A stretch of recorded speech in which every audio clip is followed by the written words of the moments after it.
देशातील सर्वात श्रीमंत मुंबई महापालिका कर्जबाजारी होण्याच्या मार्गावर आहे का, असा सध्या सवाल उपस्थित झालाय। मुंबई महापालिकेच्या 82,000 कोटींच्या ठेवी मोडल्याचा आरोप केला जातोय।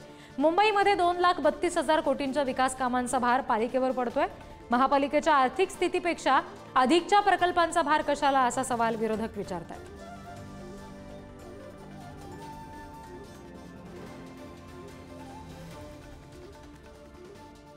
ठाकरेंच्या शिवसेनेच्या नेत्या आणि माजी महापौर किशोरी पेडणेकर आपल्याशी जोडल्या गेलेल्या आहेत या संदर्भात बोलण्यासाठी। किशोरीताई, काय नेमका आरोप या सगळ्या संदर्भात आपला आहे? अधिक भार पालिकेवर पडतोय असं आपलं म्हणणं आहे? आम्ही आरोप नाही करत आहे, जे सत्य आहे ते बोलतो आहोत। गेल्या आम्ही जेव्हा सोडली ती 91,000 कोटीची ठेवी घेऊन आम्ही सोडलं होतं आणि त्यामध्ये कोस्टल रोडचं काम ऑलरेडी चालू झालेलं होतं, बाकीची पण कामं चालू होती।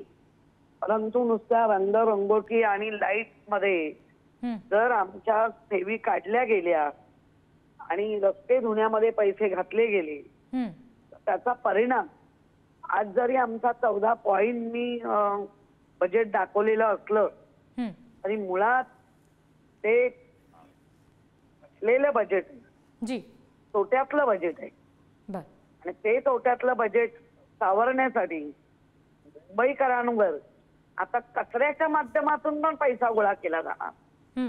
या गेल्या 25 वर्षात नवे अगदी स्थापनेपासून आम्ही कधी मुंबईकरांना कचऱ्याच्या पैशातून, त्यांच्या 500 स्क्वेअर फुटाच्या घराच्या ह्याच्यातून फ्री केलं होतं का?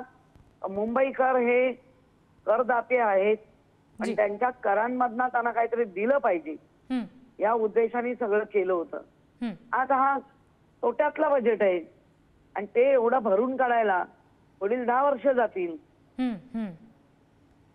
जी, आता जसं तुम्ही म्हणालात की ठेवी मोडल्यात, ठेवी मोडलेल्या आहेत पालिकेच्या असं तुम्ही म्हणताय, याचा नेमका काय परिणाम होऊ शकतो? याबाबत तुमच्या कुठल्या गोष्टी आता लक्षात आणून द्यायच्यात का संबंधितांच्या?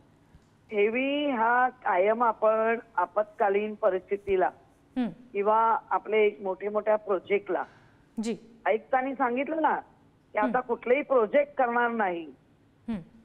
आजही आमचे अनेक पैसे राज्य सरकारकडे पाण्याचे, लाईटचे, सगळ्याचे पैसे बाकी आहेत, हे अजूनही मिळालेले नाहीयेत। लोकांना आता पगार वेळेवर मिळेल की नाही एवढी मोठी पंचायत झालेली आहे। लोकांची पेन्शन मिळणार नाही, ऑलरेडी नाहीच मिळाली आहे या 3 वर्षात, पुढे तर मिळेलच की नाही शंका आहे। जी जी, किशोरीताई धन्यवाद, ही सविस्तर प्रतिक्रिया आपण पुढारी न्यूजला दिलीत यासाठी।